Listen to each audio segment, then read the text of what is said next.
On today's show, Houston Rockets headline roulette. Cam Whitmore is done with Las Vegas Summer League. Rafael Stone says they have no interest in trading Alperen Sengun. Plus, we find out the Houston Rockets in-season tournament group for this upcoming season and a few other headlines to get to on today's Locked On Rockets.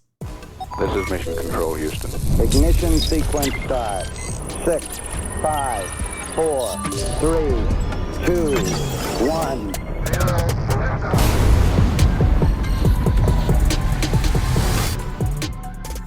What's up and welcome to another edition of Locked On Rockets, your daily podcast home for everything Houston Rockets basketball. As always, I'm your host, Jackson Gatlin, native Houstonian and credentialed media member. I'm also the host of Locked On NBA Mondays. Be sure to follow along wherever you listen to your podcasts or on YouTube. Just search Locked On Rockets. Be sure to like, comment, and subscribe. That's the best way that you can help our show out, is to comment anything below the YouTube video or just swing by and say, go Rockets. Now, today's episode is brought to you by Game Time. Download the Game Time app, create an account, and use code LOCKEDONNBA for $20 off of your first purchase. Terms apply. And as always, thank you so much for making Locked On Rockets part of your day every single day, whether it's on your way to work, on your lunch break, in the gym. Thank you for being an everydayer.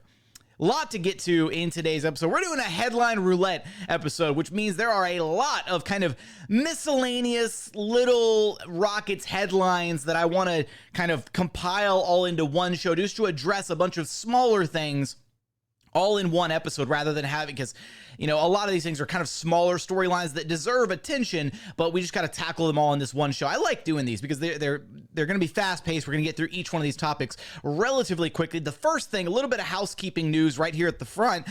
Cam Whitmore done with Las Vegas Summer League. So no more Cam Whitmore. He's being shut down after 3 games.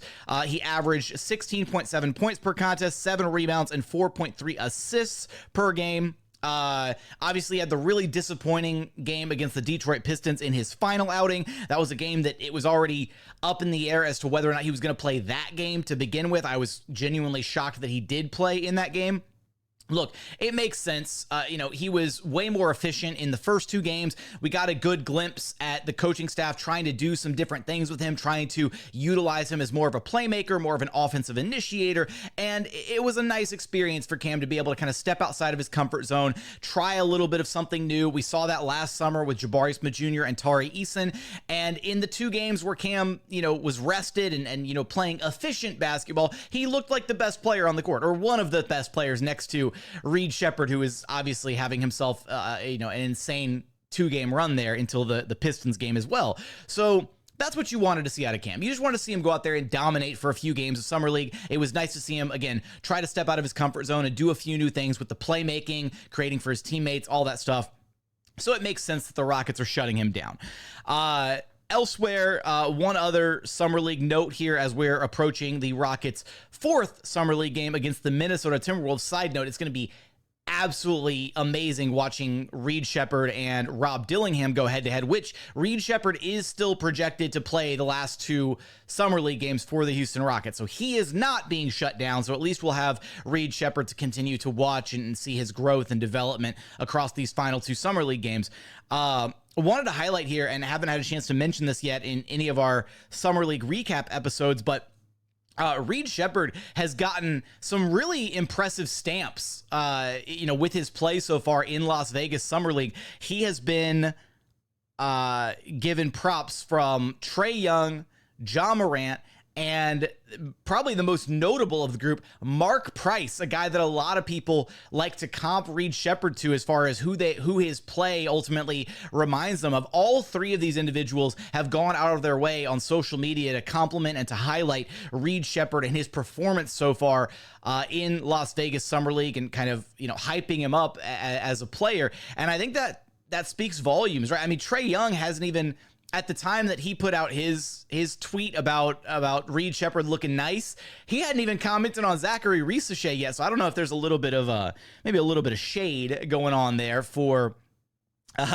for Trae Young not being happy with that pick. I don't know. I don't know. I'm just pure speculation here, but it is really cool to have, all-stars, all NBA caliber players, current players from around the league, and Trae Young and Ja Morant highlighting and complimenting Reed Sheppard for his play. And then obviously, a legend of the game like Mark Price to come in and say, yeah, he looks a lot like me. And that's a pretty big compliment from a legend like Mark Price. So just wanted to highlight those two things there. And again, really looking forward to him dueling Rob Dillingham in the Rockets-Timberwolves matchup later Thursday evening. Now, next thing that we want to get to here, and this one we could spend a lot of time on, but it really, we talked about this the other day when that kind of bogus rumor popped up about the Knicks being interested in trading Alperen Sengun. Rafael Stone jumped on Sirius XM radio show, and he basically said that the Rockets have zero interest in moving Alperen Sengun. Stone's exact quote was saying, Alpy's going to be with us next year. We get calls on all of our young guys. We have no interest in moving him. And not only that, at various points when Stone was brought on to like the ESPN broadcast during one of the Summer League games, he highlighted, that he's looking forward to Alpy's play next season. He's looking forward to his continued growth, all these different things. So I think we can safely dead any conversation about the Rockets entertaining the idea of moving Alperen Sengun this summer. They're not going to do it. Again, everything that my entire understanding of this situation, when you look at how the Rockets have positioned themselves throughout this rebuilding process, they have consistently preached patience and flexibility. And when you look at the Sengun situation, I understand that the contract situation is frustrating to some fans, and there are some very vocal fans that have been frustrated about the fact that the Rockets have not extended Alperen Sengun yet, despite the fact that, and again, I've been on record as saying this, he absolutely deserves the extension. He has played out of his mind in year 3. He has broken through every barrier placed in his way, and he has played at an all-star caliber level and deserves the rookie max extension. If it were up to me, I'd probably give it to him right now. That being said, the Rockets front office has stuck true to their principles. They're maintaining the flexibility, the optionality for next summer, for the financials and for being able to maybe make a big swing at a big player. Again, very similar to what the Sixers just finished doing with Tyrese Maxey and adding Paul George to their squad. So they're maintaining that, and they're also sticking true to the patience angle, where they are giving this Rockets young core, the core 7 now, a chance this upcoming season, another chance of growth, another year of internal development under Ime Udoka before they make any sweeping final judgments on these guys, right? Jalen Green is going to be another guy. He's got a lot of question marks around him, right? Can he hit the ground running to start the season? Or does he have another slow start? And do the Rockets have to reconsider his future with the organization ahead of the trade deadline or ahead of any potential max extension that they want to give him, right? So the Rockets, it seems like they have stuck true to those two principles throughout the rebuilding process, and I do commend them for sticking with that vision, that path that they've chosen, because it seems like the appropriate path, right? The West is going to be a bloodbath this next year. You don't need to go all in on anybody yet. You don't need to make any crazy win now trades. They're not going to trade Alperen Sengun for a 58-year-old Kevin Durant. He's 36, whatever. They're not going to trade him for a 36-year-old Kevin Durant. It's not going to happen, right? They want to run things back. They want to see how good the players on this squad can be with the right complementary veteran pieces around them, and then make their decisions maybe at the earliest at the trade deadline, but for sure next summer when they have a little bit more clarity on which of these pieces of the young core are going to stick around long term and which of them they're willing to move or trade in potential deals to acquire a star player or to flesh out the roster elsewhere. So I like that Stone came on record and said it, because at least, now we have this to reference back to. And, God forbid if something does change, if the Rockets do wind up dealing Alperen Sengun, then Stone's going to have to deal with some ramifications, just like Daryl Morey did when he told Chris Paul to his face, "I'm not trading you," and then turned around and traded him. Although that wasn't in the public space, that was just a direct message to Chris Paul that then Chris Paul aired out the dirty laundry a little bit later on. So no Sengun trade. That's good news for the Rockets. That's good news. I love that they're going to be holding on to him and giving him another chance this season to show that he is that max player and that he is the franchise cornerstone that we know that he can be. And then again, continuing to look forward to this Rockets Timberwolves Summer League Game 4. Sheppard not having to share the ball with Cam Whitmore. Do the Timberwolves zone in on defense just like they did against the Pistons, or just like the Pistons did? Or is Sheppard going to be able to have a little bit more freedom? Also, it's going to be a fun little rematch with former Houston Rockets player Jae'Sean Nix. And I don't even have the Jae'Sean Nix soundbite ready on the soundboard. I'm so sorry. I dropped the ball there, guys. I'm going to have to prep that. Anyways, coming up, we've got a few more headlines that we want to get into. The Rockets in-season tournament group for this upcoming season. Their group has been revealed, so we'll talk about the teams that the Rockets are going to be competing against to make it into the NBA tournament this next season, as well as Coach Thiago Splitter leaving the team, and a few other headlines that we've got to get to. We're going to get there in just one moment. First, today's episode is brought to you by Game Time. Game Time is an authorized ticket marketplace of Major League Baseball, which makes getting tickets faster and easier. Prices on the Game Time app actually go down the closer it gets to first pitch. With killer last-minute deals, all-in prices, and views from your seat, and their lowest price guarantee, you know exactly what you're getting with Game Time. Look, I don't know about you. My least favorite thing when I'm buying tickets, could be to go to, a basketball game, baseball game, concert, whatever, is you're going through the ticket buying process. You get to the very, very end, and then suddenly they hit you with like the digital handling fee and the service fee and all these different like hidden fees. And then you wind up paying more in fees than you do for the actual tickets to go to an event, right? That's awful. I hate that. It doesn't happen with Game Time. They give you their all-in price from the jump, so you know exactly how much you're paying from beginning to end. So take the guesswork out of buying your tickets with Game Time. Download the Game Time app, create an account, and use code LOCKEDONNBA for $20 off of your first purchase. Terms apply. Again, create an account and redeem code LOCKEDONNBA. That's LOCKEDONNBA for $20 off. Download Game Time today. Last minute tickets, lowest price guaranteed. And continuing on here at Locked On Rockets, your daily podcast home for everything Houston Rockets basketball, where one of the teams that is going to be featured in the Houston Rockets in-season tournament group is none other than the Minnesota Timberwolves, currently home to none other than Jae'Sean Nix, who is going to be facing off against the Houston Rockets in Game 4 of Las Vegas Summer League. You know what? I don't want to talk about Jae'Sean Nix. I just don't understand it. I don't know what's going on, and it's a lot of Jae'Sean Nix. I had to come back in hot with that soundbite. That's one of the best soundbites we've ever thrown on the soundboard. So we'll talk about the Houston Rockets in-season tournament group for this upcoming year. So again, every year the NBA shuffles the in-season tournament groups around. So obviously this past year was the first time that we had the in-season tournament, and the Rockets had their specific groups. This year, the Rockets are going to be facing the Minnesota Timberwolves, the LA Clippers, the Sacramento Kings, and the Portland Trail Blazers. And I think what's really fun here is I think there are interesting storylines for each and every one of these teams that the Houston Rockets have in their in-season tournament group, right? So first off, with the Minnesota Timberwolves, I know I was joking about it just now, but obviously there's like the Jae'Sean Nix connection there. There'll be the Rob Dillingham connection with the fact that both, him coming in as a rookie, Sheppard as a rookie. So I think that's an interesting angle there. The Portland Trail Blazers, similar circumstances there, as they've got Donovan Clingan on their roster.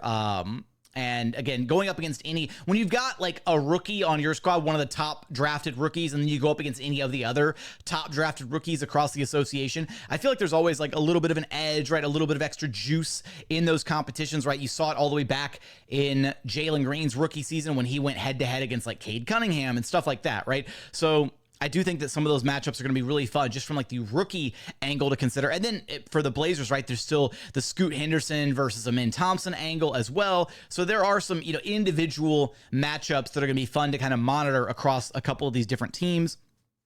For the Sacramento Kings, the new look Sacramento Kings adding DeMar DeRozan. That's going to be a fun team, as well as the fact that Alperen Sengun and Domantas Sabonis head-to-head matchups are always a ton of fun.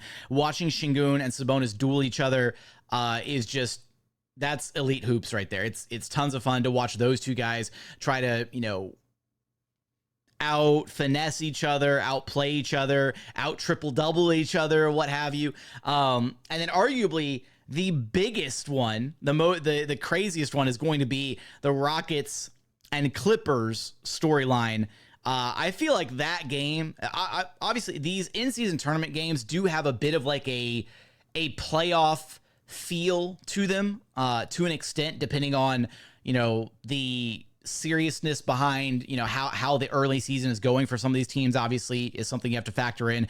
But with the LA Clippers, right? So they lost Paul George, so they're, they've lost one of their star players. They still have James Harden though, and there's always that, Houston connection between the Rockets and James Harden. So it's always fun whenever he comes back to town or whenever the Rockets go on the road to play against a James Harden-led team. That's always really exciting. But not only that, the Clippers also have former Houston Rockets guard Kevin Porter Jr. now on their roster, right? So that's going to be one of the most highly anticipated games that I can think of on the schedule for this upcoming season, is seeing the Rockets take on not only James Harden, but also former guard Kevin Porter Jr. And we'll see just how intense that matchup is. Now, across the board here, they are in, what is the group of this? The name of this group, West A. They're in the West A group. So there's West A, West B, West C, and then East A, B, C, whatever, 6 different groups split around. As far as the level of competition in these groups, the Rockets are, I would say, very safely above the Portland Trail Blazers, right? The Blazers are easily the worst team in this group. That should be the team that everybody in this group ultimately beats, more than likely. Barring anything catastrophic or like a crazy upset game or a game where the Blazers like shoot lights out from 3 and the Rockets, couldn't hit the broadside of a barn or something like that. That'll be the team that every team beats. Now, elsewhere in this group, there have already been some like win totals published by certain, betting sports books and stuff out there. The Clippers and Rockets are actually both listed currently at 41.5 games for their over-under win totals for this upcoming season. So at least as far as the sports books are concerned, the Clippers and Rockets are being viewed more or less on the same tier as far as, their success chances, their win totals, whatever, for this next season. So I think it's safe to say that Rockets and Clippers are right there on that next tier in West Group A as far as their competitiveness. And obviously all of this will change once we actually get to the season and we see how these teams are playing. We see how the different rosters are gelling with one another, all that good stuff. But I feel confident in saying that this iteration of this Rockets team is actually going to be better than the LA Clippers. I think the Clippers are going to be one of the teams that drop considerably in the Western Conference standings. A big part of that is the uncertainty around a healthy Kawhi Leonard, right? He was with Team USA for what was it, like, I don't know, like 3 days, like 72 hours. And then the Clippers like immediately shut him down. They were like, no, you're not going to be with Team USA. We can't have you out there. His knee is absolutely cooked. A healthy Kawhi Leonard is still, an incredible player, arguably a top 10, top 15 player in the association. But when's the last time Kawhi's been healthy? Like for an extended stretch too, is the crazy part. He's just had so many injury issues throughout his career. And to me, it feels like the Clippers bet on the wrong star player. Yes, in a vacuum, Kawhi is better than Paul George. But Paul George has also been more available than Kawhi Leonard historically since they both joined the Clippers. So I think the Rockets are going to edge out the Clippers in that group setting. The Timberwolves and the Kings. Timberwolves are coming off a hell of a season. And again, I liked their offseason moves. Yes, they lost Kyle Anderson, but they did add Rob Dillingham, who I think gives them another dimension offensively. I think he's going to be one of the few rookies in their rookie season this upcoming year to make an impact right out of the gate. I think that they're going to, entrust Rob Dillingham with kind of being their sixth man spark plug off the bench. And I fully envision it working for the Timberwolves, because if any team can make it work with a guard who has some question marks about his defensive capabilities at the next level, might be more of a defensive liability than anything for Rob Dillingham. He just gets to focus on what he does offensively, and then defensively, you got the multi-time defensive player of the year behind you in Rudy Gobert, and realistically, a twin towers behind you in Rudy Gobert and Karl Anthony Towns, who Cat's defense has gotten considerably better in the last few years. And they're going to be able to clean up any and all mistakes that you make on the perimeter. So I think it's a perfect situation for Rob Dillingham. And then the Kings, they're coming off of a disappointing season relative to expectations, where they finished with the 3rd seed a couple years ago, and then, were in the play-in tournament this year and then got bounced. Like, it was, not a great look for the Sacramento Kings this past season. But they also dealt with a lot of health issues, and ultimately, I like the DeMar DeRozan addition for them. Now the Kings have the two most clutch players in the NBA by sheer statistics in De'Aaron Fox and DeMar DeRozan on their squad. That is a team that's going to win a lot of games and also be able to close out a lot of very close games. And DeMar DeRozan is going to take a lot of the attention off of De'Aaron Fox and Domantas Sabonis, especially late in games. TBD on whether or not they actually keep Keegan Murray. Maybe they get involved in the Lowry Markkanen sweepstakes. Who ultimately knows? I like this group for the Rockets, and I'm really looking forward to, again, the kind of playoff-style atmosphere that the NBA in-season tournament kind of creates for these teams. I was skeptical about the addition of the in-season tournament this past year, and ultimately being there in person for some of these in-season tournament games, the one in Dallas, a couple of the ones in Houston, it was a ton of fun. I fully endorse it now. I think it's a great thing that the NBA has added, and it adds some much needed buzz and excitement to what is otherwise usually kind of a boring early start to the regular season, where, a lot of people have joked, right, NBA basketball doesn't really start until Christmas Day or until late December. And that's like the unofficial start of basketball season. So I like the in-season tournament stuff, and I'm really excited to see the Rockets take on this group, the Wolves, the Clippers, the Kings, and the Blazers. Again, my most anticipated matchup of that group is with the LA Clippers and James Harden and Kevin Porter Jr. I'm curious to know, which team are you most looking forward to the Rockets facing in the in-season tournament group play stage? Let us know in the YouTube comments. But coming up, we got a couple more headlines we want to get to here in just one moment.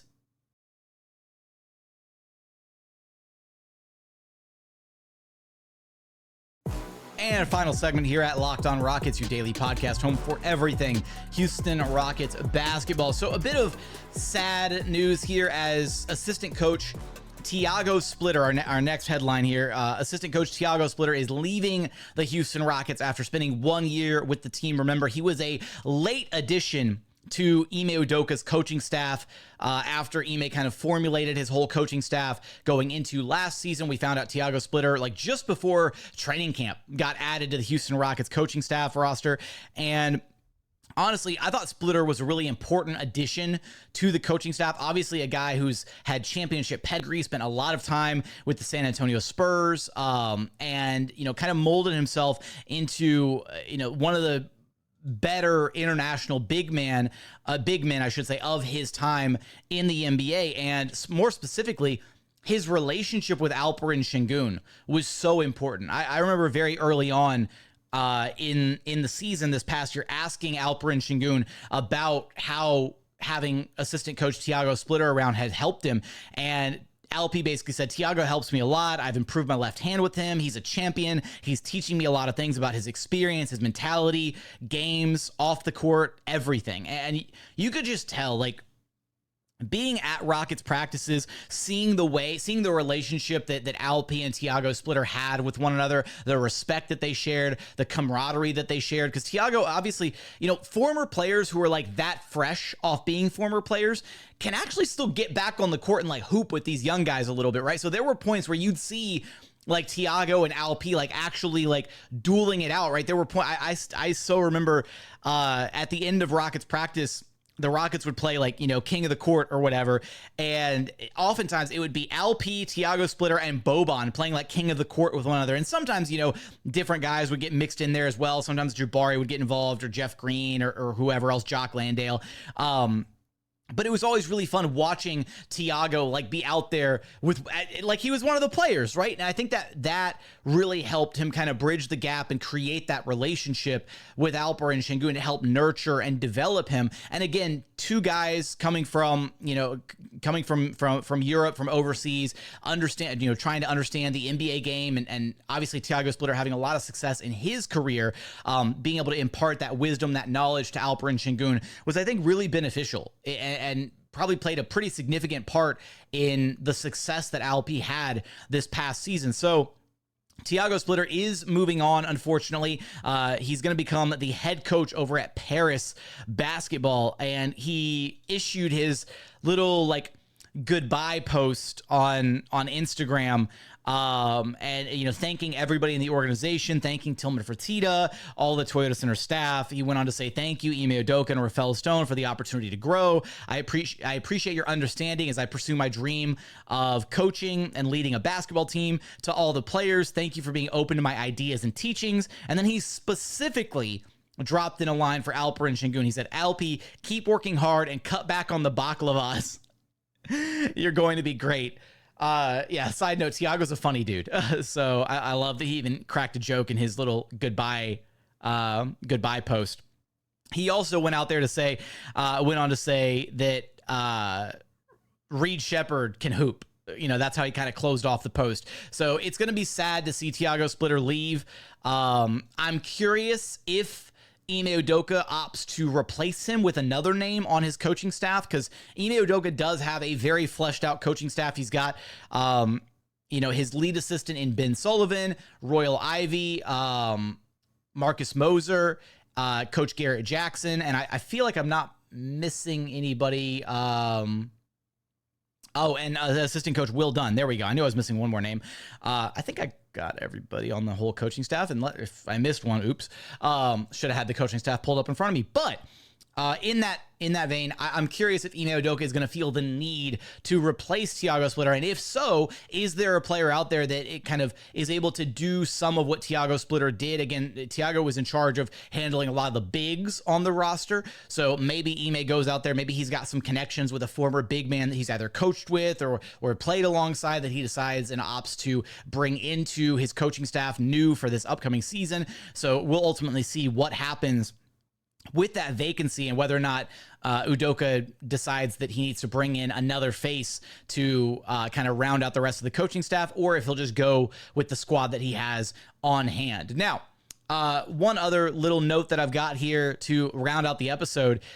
Obviously, we highlighted it the other day. We know that the Houston Rockets have decided to bring back Aaron Holiday, and they signed him to the 2-year, $10 million contract worth $5 million a year, second year, non-guaranteed.